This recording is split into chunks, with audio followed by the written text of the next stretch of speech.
Bersama saya Ustaz Syahariman bin Abdul Rahman dalam Sirah.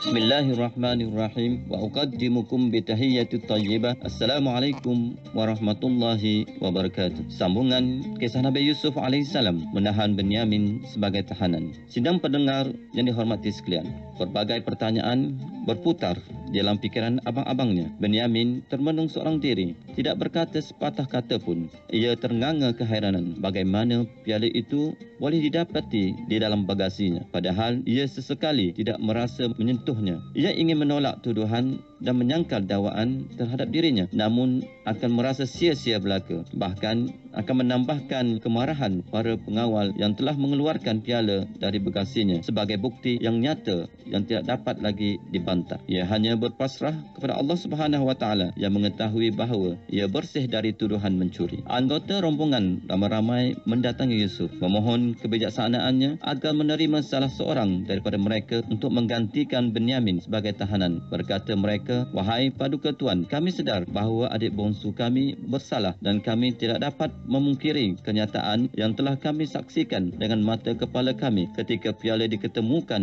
di dalam bagasi. Akan tetapi, memohon kebijaksanaan dan belas kasihan Tuan agar adik kami, Benyamin, meninggalkan Mesir dan sebagai gantinya Paduka Tuan dapat menuju salah seorang daripada kami sebagai tahanan. Sebab bila rombongan kami tiba di tempat tanpa Benyamin, hal itu akan sangat menyedihkan ayah kami. Bahkan mungkin dapat membinasakan jiwanya. Ayah kami yang sudah lanjut usia hampir mencapai 1 abad berada dalam keadaan sakit sejak kehilangan putera kesayangannya Yusuf. Adalah adik kami Benyamin ini yang menjadi penghibur hatinya yang dirundung duka dan sedih sepanjang hayatnya. Ia bahkan tidak mengizinkan kami membawanya kemari kalau tidak kerana terpaksa untuk berkurangan persediaan gandum di rumah. Maka sangat kami harapkan belas kasihan Paduka Tuan kepada ayah kami dengan melepaskan Benyamin dan menahan salah seorang daripada kami sebagai gantinya." Nabi Yusuf AS menolak permohonan abang-abangnya dan berpegang teguh pada persepakatan yang telah lama dipersetujui bahawa barang siapa kedapatan piala di dalam bagasinya akan ditahan. Apalagi menurut syariat Nabi Yaqub bahawa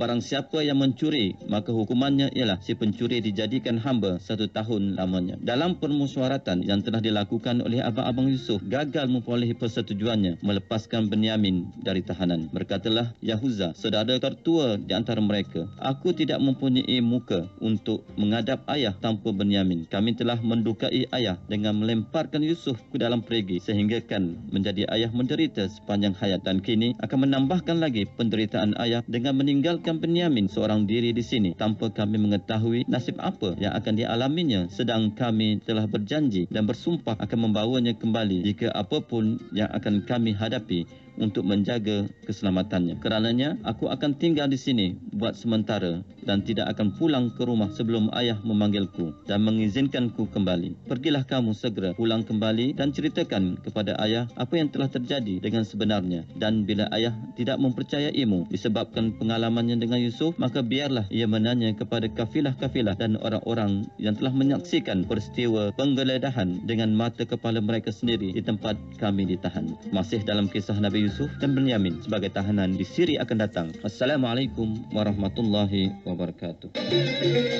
Demikian sirah untuk hari ini bersama saya Ustaz Syahariman bin Abdul Rahman.